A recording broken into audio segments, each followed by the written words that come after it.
willkommen zu Berlin Ganze Moor. Pegadi hat mir wieder ein tolles Paket zugeschickt von der AK12K SAEG mit Variohead. Zeige ich euch gleich alles auf dem Tisch. Schusstest wird heute auch folgen, nach dem Review in dem Video. Schaut mal bei Pegadi vorbei, ich bin ja nämlich gerade drinne. Hier seht ihr auch das schöne Modell, die AK12K für kurz. Ja, und schaut doch mal rein bei Pegadi in den Shop, die haben echt interessante Waffen, echt interessante Zusatzteile und vielleicht findet ihr ja was halt, ne? Genau. Gut, dann gehen wir jetzt auf den Tisch mit der wunderschönen AK12K SAEG und dann zeige ich euch alles und dann bereden wir alles. Schusstest, habe ich ja schon gesagt, kommt auch, da bin ich schon mal gespannt drauf, wie die so performt. Auf ungefähr 7 bis 8,5 Meter. Mehr Platz habe ich halt leider im Moment nicht. Genau, also dann seid gespannt und bis gleich. So, Arcturus legt nochmal auch was für den Käufer dazu. So ein kleines Beutelchen. Packen wir mal kurz aus.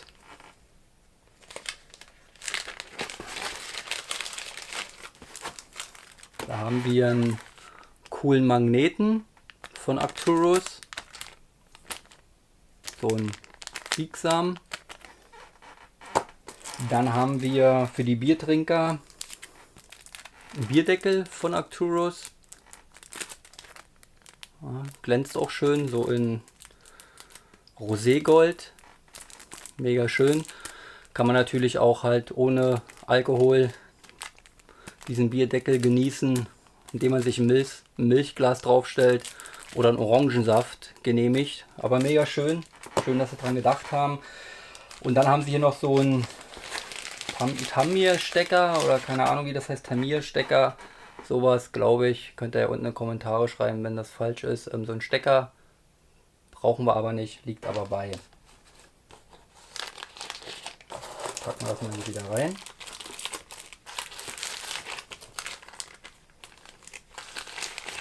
Und dann kann man das Beutelchen wieder verschließen und dann ist es wieder drin. So, dann haben wir hier das Zertifikat, ja, von Arcturus. Haben wir auch mal aus, weil hier ist noch eine Bedienungsanleitung dabei.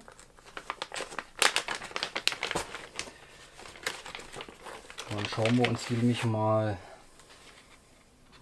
an. Vorsichtig, nichts zerknicken. Wir gehen ja pfleglich mit den Sachen um. So, dann ist das hier die Bedienungsanleitung. Schön mit dem Wald im Hintergrund, schön taktisch sieht die aus. Ja, mega schön. Von hinten nochmal. Ja, schauen wir mal rein. Na genau, hier ist dann das Modell. Schön detailliert alles. Die Zeichnung. Hier haben wir das auch mit der Sicherung, auch nicht schlecht. Also wirklich detailliert. Hat sich einer mal Mühe gegeben. Fire Selector Switch, genau. Was ihr nachher ja seht. Auch hier wieder mit schönen Bildchen. Also das meine ich halt hier, ne? Das wird dann nachher dann nochmal im Video sehen. Das ist ein bisschen tricky, wieder raufzubappen mit dem Akku drin. Aber es geht. Bei so einem etwas dickeren Akku, zumindest bei dem AK-Akku. Mega schön detailliert, auch das Hop-Up nochmal detailliert. Könnt ihr da sehen. Also ist mega toll, die Anleitung. Also ich finde sie gut, ja. Andere können sie ja nicht so gut finden, weiß ich nicht, aber ich finde sie total geil. Hier auch mit dem Magazin, was ihr machen müsst, ja.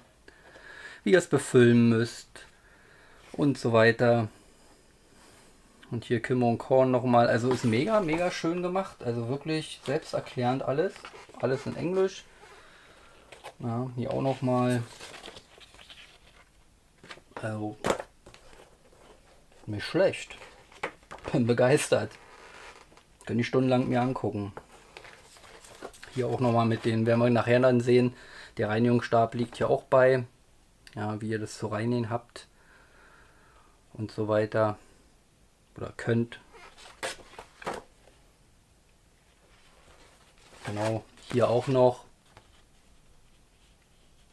Wenn er nämlich den Schaft hinten umklappt, wie er dann an diese Feder rankommt. Wenn der Schaft nämlich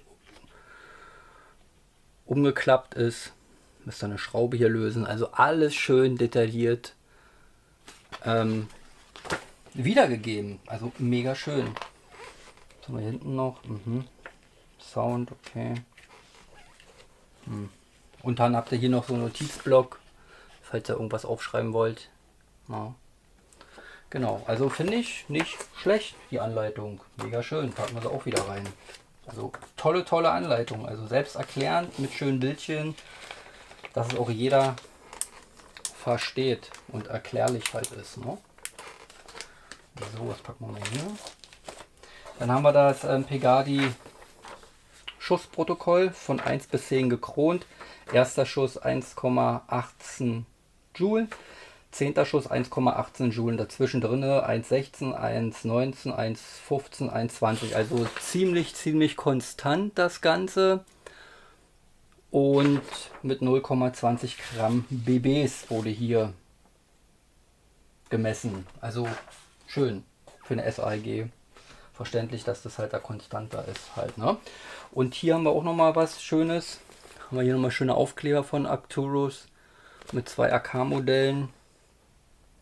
Wir haben einmal die AK-12, genau, und einmal eine PP-19. Ja, also mega schöner Aufkleber für den, der die Waffe sich gekauft hat. Der kriegt dir was geboten halt, ja. Also Aufkleber, Bierdeckel, Magneten und eine coole, mega coole Anleitung. Also ernsthaft, also das muss man mal gesagt haben. Mega schön. So, hier liegt jetzt die Knifte ausgepackt. Dann haben wir hier noch so einen Schutzpolster mit drin. So kommt die dann an, ja, mit 2 so ein Feuchtigkeitssäckchen.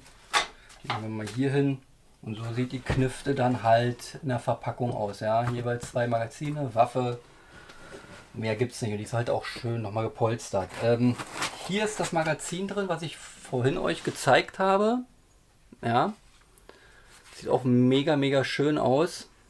Schönes Polymer. Und unten ist dann halt Stahl verbaut. Das seht ihr ja. Ja. Und wir haben hier auch halt 10 bis 30 Schuss. Und ich denke mal, wenn die BBs drin sind, sieht man das halt hier auch schön, ja. Und hier ist halt so eine Sache, wie ihr die Außenhaut abmacht, dass ihr das halt einstellen könnt, 30 Schuss oder 135 Schuss. Ihr müsst darauf achten, das ist ganz wichtig. Hier oben, wo mein Finger ist ein Splint drin, ja, der geht hier drinnen durch, also hier. Die müsst ihr hinten raustreiben, rausziehen und dann könnt ihr das abmachen, ja. Und hier hier dann halt auch noch mal reindrücken, dass ihr den Schuh abmachen könnt. Also erst den Schuh abmachen, dann den Splint raustreiben, nicht verlieren, dann die Hülle abziehen und dann könnt ihr das umstellen zwischen 30 und 35 Schuss. Mega schönes Magazin, sehr hochwertiges Polymer. Das war dabei. Was ich jetzt nicht so verstehe ist, warum Arcturus nicht 2 so eine geilen Magazine reinlegt. Jetzt haben wir hier noch ein Aufziehmagazin. Ja. Auch cool verarbeitet, genau dieselbe Qualität wie das andere, aber zum Aufziehen. Ja. Ihr haut hier, keine Ahnung, ihr haut das Magazin hier voll, müsst dann hier hinten drehen, dass sich die Feder hier aufzieht, im Magazin, und dann könnt ihr halt schießen. Das Ding ist, das könnte auch ein Baby in der Hand drücken. Ja, nicht falsch verstehen jetzt. Malt man so ein bisschen in Pink an, macht ein paar coole, kleine, süße Aufkleber rauf, weil das rasselt wie eine Baby-Rassel. Ja.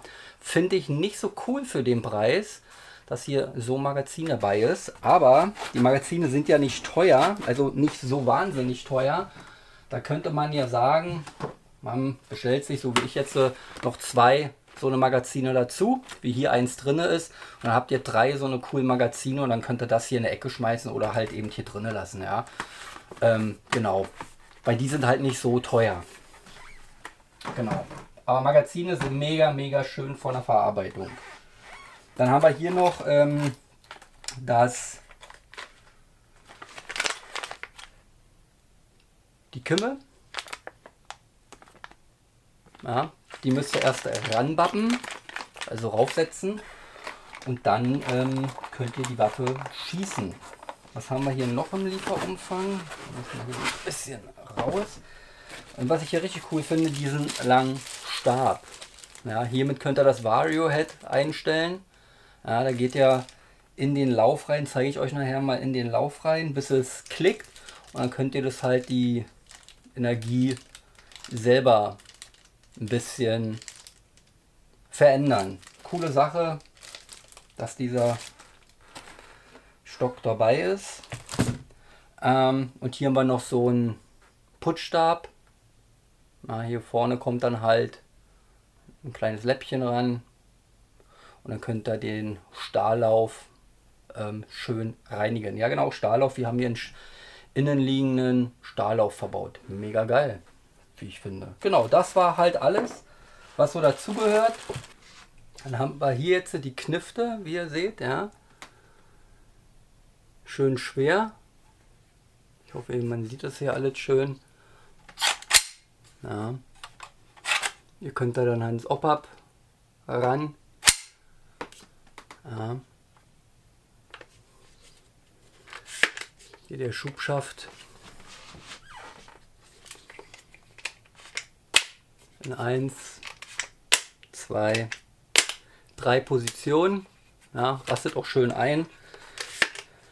Und schönes Polymer, hinten ein bisschen gummiert. Ja, und wackelt nur minimal. Was ich halt nicht so schön finde, ist, wir haben hier keine 1, 2, 3, keine Zahlen drauf. Ja, für die Preisklasse hätte man das vielleicht machen können. Ist halt leider nicht drauf. No? Genau. Den Aufkleber hier, den könnt ihr abmachen. Ja. Und den braucht ihr nicht drauf lassen, genau. Hier hinten, hier müsst ihr drauf drücken. So ein Knöpfchen, dann könnt ihr das Ding umlegen. Ja. Dann habt ihr es noch kompakter. Ja. Mach das mal so. Sehr, sehr geil. Und die Experten, ist ja schon mehrmals drin, diese Videos von der, die nehmen die Knifte natürlich noch krasser auseinander.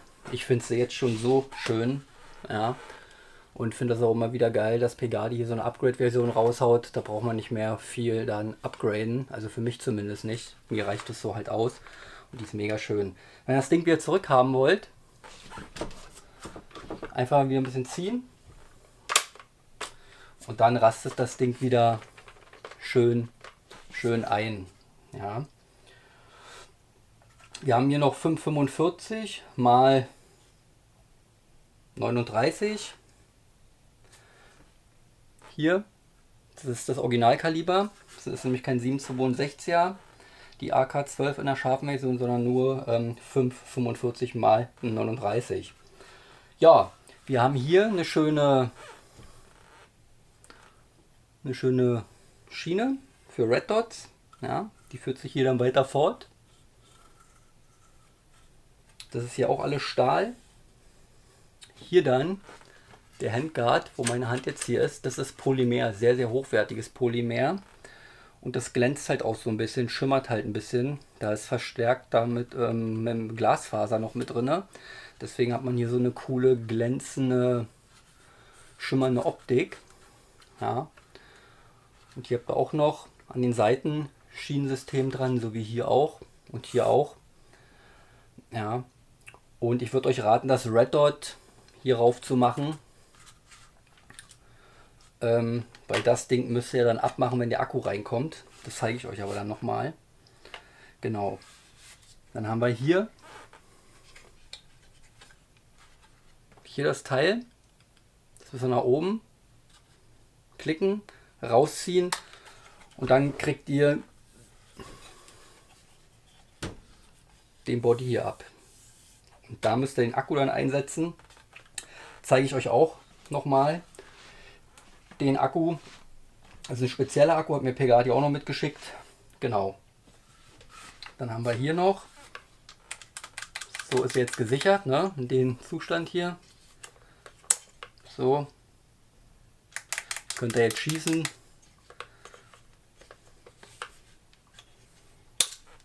Genau, ist ein bisschen schwergängig und Vollauto ist ja nicht. Also ganz oben die Position sicher und die Position schießen. Ne? Das finde ich auch ganz cool, dass sich das hier mitbewegt halt. Ne? Hört sich auch sehr, sehr krass metallisch an. Ist ja halt auch Stahl. Genau. Was haben wir noch? Vorne. Hier, das ist Aluminium. Ja. Kein Stahl, aber das ist hier wieder alles Stahl. Genau. Und innen drin haben wir einen Stahllauf, was ich auch sehr lobenswert finde.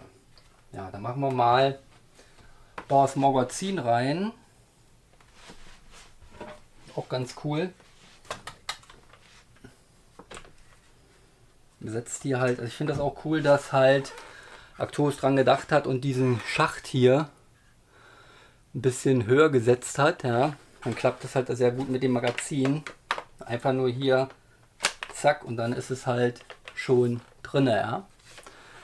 Seht ihr ja hier, das Magazin.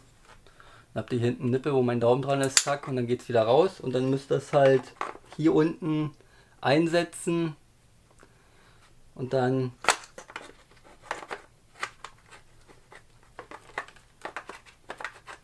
zack. Vor der Kamera ein bisschen schwierig, aber es geht. Ja,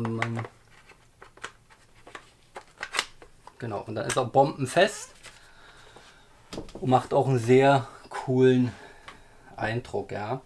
Und wenn ich jetzt meinen Magneten nehme, der bleibt hier kleben, hier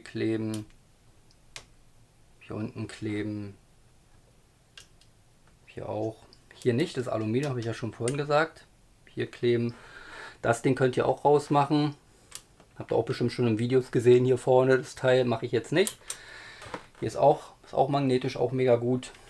Ja. Der Polymer wird kein Stahl sein, ist klar. Die Schrauben sind Stahl. Ja, aber das ist auch bei der scharfen Version so mit dem Polymer hier vorne. Aber dann der hintere Body. Ich lehne das mal hier so an.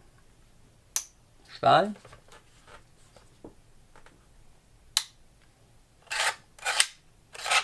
Der Schluss auch aus Stahl.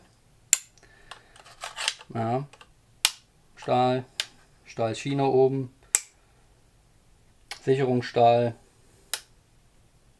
Abzugstahl. Abzugsbügelstahl. Magazinauswurfknopfstahl. Polymermagazin ist klar. Hinten ist auch.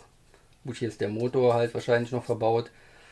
Genau. Und hier haben wir dann halt alle Stahl. Auch der Stock. Hinten das hier. Auch Stahl. Man geht auch haften. Mega, mega schön. Also ihr habt hier wirklich eine krasse Waffe. Und die ist halt auch, soll auch kratzresistent sein und so weiter und so fort. Mega, mega schön. Achso, ich habe noch was vergessen. Hier habt ihr dann noch Pegasi Kaliber 6 mm BB F im Pentagon AKD. Steht da. Ja. Und ein paar russische Zeichen sind hier irgendwie auf der Knifte halt auch noch. Ja, dann zeige ich euch jetzt, wie man das hier abmacht. Ja, das ist ein bisschen tricky. Und die Akkus. Und dann sehen wir uns zum Schusstest. Ich sag mal so, wenn man das hier abmacht, macht man ja den Hebel hoch, ja, zieht ihn ein bisschen raus und dann nimmt man es einfach ab. Das ist noch in Ordnung. Nachher, wenn ihr den Akku einsetzt, weil der AK-Akku ist ein bisschen dicker und größer und länger, passt aber hier rein, bricht man sich manchmal so die Pfoten, also muss man mal so ein bisschen rumfummeln. Ist nicht schlimm, kriegt man hin. Vor der Kamera weiß ich nicht, ob ich das hinkriege, weil das wirklich ein bisschen fummelig ist. Achtet halt immer drauf, wenn der Akku drin ist, der Stift hier raus ist, dass das Teil hier schön wieder bündig hier drinne sitzt. Ja. Und dann drückt ihr das halt runter und dann müsst ihr den Stift wieder reindrücken. Aber es geht, finde ich ein bisschen fummelig. Ja, aber nicht so doof und so schlecht, dass man es nicht hinbekommt, ja. Vielleicht gibt sich das halt auch im Laufe der Zeit, dass es ein bisschen ausnuddelt und dann geht das einfacher. Aber sonst ist es wirklich eine schöne Knifte, wie ich finde. Mega krass. Schön schwer. Ja, schön laut. Schusstest seht ihr ja nachher. Genau. Ich würde mal sagen, bis hier eine klare Kaufempfehlung. Dann zeige ich euch jetzt nochmal den Akku. Ich habe zwei. Noch einen kleineren, der passt auch besser rein. Und den AK-Akku könnt ihr auch bei Pegadi kaufen. Der passt auch rein, aber ein bisschen fummeliger, aber es passt. So, meine Freunde, jetzt zeige ich euch nochmal die Zusatzteile. Hier ist nochmal ein Ladegerät, ein ganz normales. Das nutze ich halt auch für so einen Akku und für den speziellen AK-Akku. Ja. Das kriegt ihr auch bei Pegadi. Preis blende ich euch mal ein. Genau. So klein sieht das halt aus. Was man hier so rausnimmt oder reinguckt. Ja. Seht ihr ja. Genau. Stinknormaler Akku. Braucht man halt immer.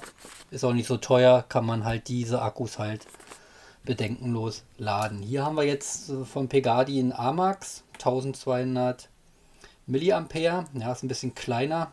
11,1 Volt. Ja. Hier ist das Kabel, wenn ihr das mit denen hier laden wollt. Ja, müsst ihr das so klick und dann lädt der. Und hier schließt er halt dann das Gewehr an den Ding. Ja. Cooler Akku. Genau, Preis blende ich euch mal ein von den Akku. Genau. Und den hat mir Pegadi noch dazugelegt. Das ist einmal der AMAX 11,1 Volt 1400 Milliampere. Ja, AK-Stick nennt er sich. Also der hat ein bisschen mehr Milliampere, aber der ist genauso gut, ja. Nur dass er halt nicht so lange hält, weil 1200 Milliampere. Genau. Dann holen wir das mal raus. Dazu ist halt noch so ein Stecker, den keiner braucht. Ja.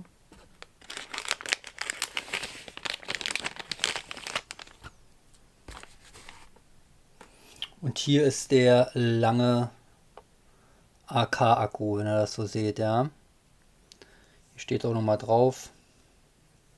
Und hier sind auch dieselben Anschlüsse für Gewehr und für das Ladegerät. Ne? Und der ist halt ein Tick länger, seht ihr ja. Aber halt nicht so breit halt, ne?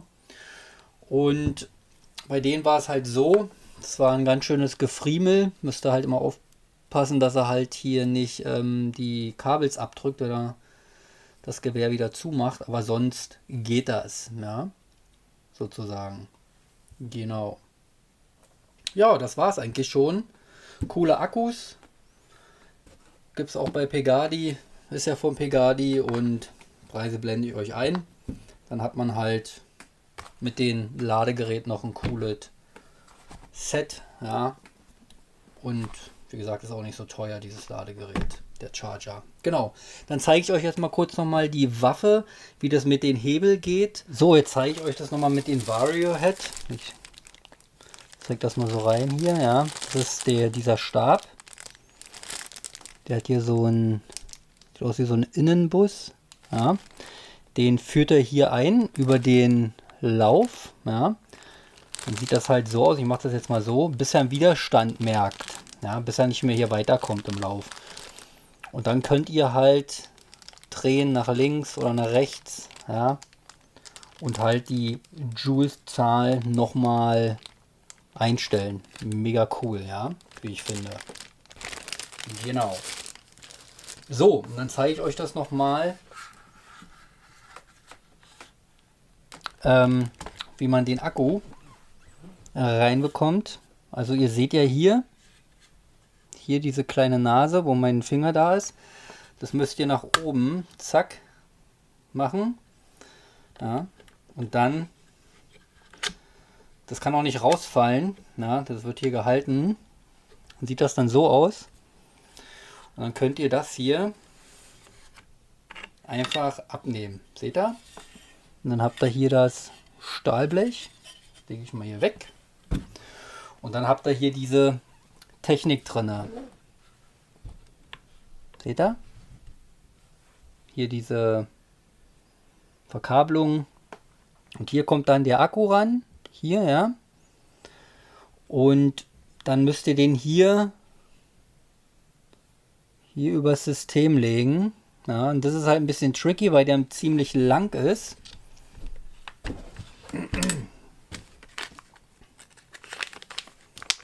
Ich kann nochmal den kleinen nehmen dazu. Geht gleich los. So, jetzt sind wir wieder richtig. So, und den kleinen könnte man hier ransetzen, ja. Das ist halt schon optimaler.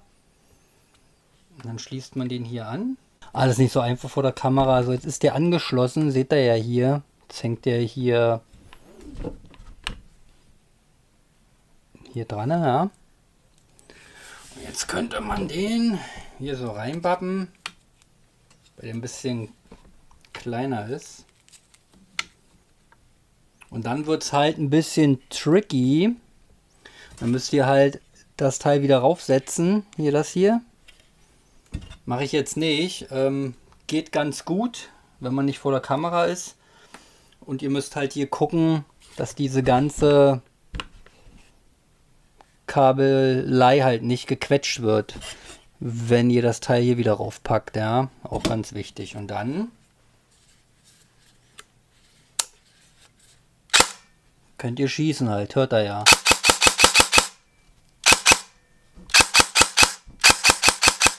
Ja, perfekt. Man kann auch sehr, sehr schnell triggern. Alles kein Problem. Dann zieht er wieder vorsichtig den Akku ab. Ja. Und dann könnt ihr das Teil wieder zumachen.